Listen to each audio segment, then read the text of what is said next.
Hello everyone, this is Doug Jankowski with The Grizzled Geek, coming to you with another Top 5. This is going to be a quick one.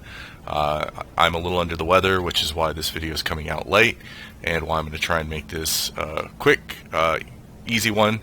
We've found out today that the update 5.2 is going to be delayed, so today I'm going to talk about what I am most looking forward to in the upcoming the upcoming release or update that is coming now on April 18th instead of tomorrow on April 11th. So in reverse order, we'll start with the number 5 is the new daily area. It's been a long time since we've got a daily area, and I, as a player, am one who likes to go and look at and get various achievements. So I don't have a lot that's at 100%, but I do kind of glom onto that and like to go and build up my reputation in these areas and get some of the various achievements that are there. So that's something I'm looking forward to. Number 4 on my list is improved command experience points. What we were told in the latest developer live stream is that the point values of some of the things that we're seeing now, so for example, let's look at the weekly for veteran flashpoints, 7,920 command experience right now, or command points. They said that is going to go down, but not back to the levels that they were before. So let's say that we're going to see maybe a 25% decrease in these various points. So instead of the typical mission being worth 72 completing it, so the various missions, the one-stop chain of missions was currently at 72 because that was a 250% increase. Let's say those go back down to 50. That's still going to be an improvement over where we started, and then when you factor in things like your bonuses, so your legacy bonus 10%, or the boosts that are 15%, or even the 100% boost, will go on those new higher totals, so that you're going to see some good returns on that. So I'm looking forward to the improved CXP. Number 3, I'm looking forward to very much, and I think everyone is, the improved drop rate from the command crates. They gave us a kind of a vague look at what it's going to be like, but essentially as you go higher in your tier, the lower level gear is less likely to drop, and the higher level gear more likely to drop.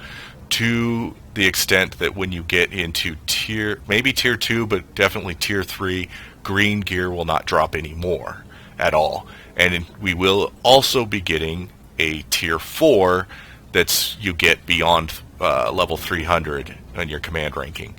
And that will be even a greater gear. And we were told that that would all be higher, even if a blue drops, so I believe that's a prototype.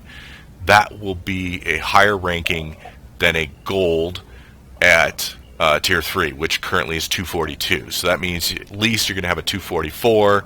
You might get a 246, a 248. It might go higher than that. We haven't been told exactly what those drop rates are going to be yet.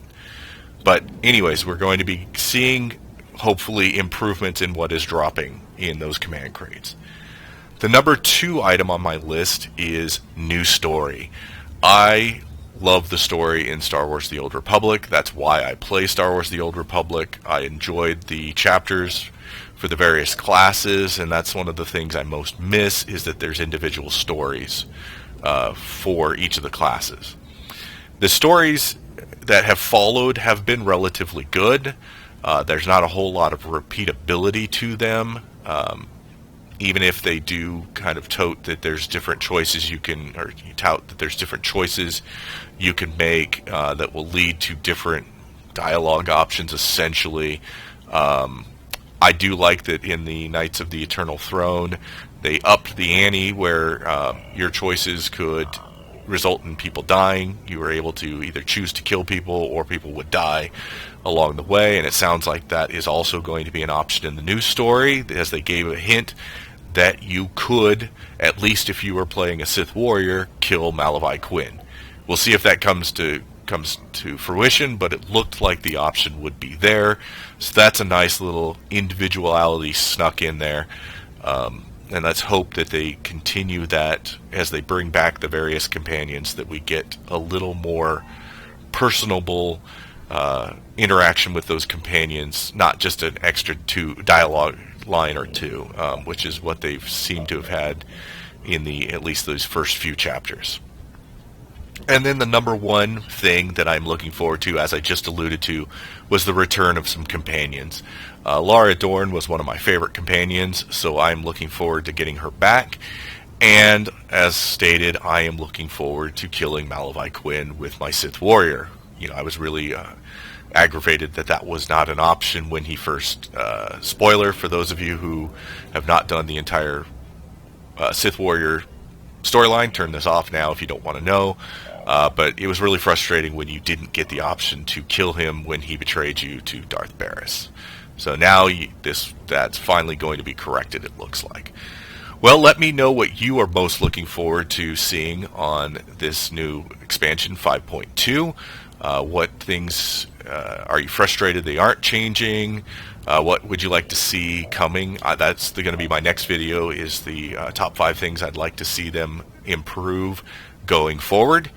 So please, if you enjoyed this content or you found it helpful, please hit that like button, subscribe, and hit that bell if you'd like to be advised when I post new videos. Thank you very much, and may the Force be with you. You guys enjoy the new Star Wars The Old Republic update when it comes out in just a week.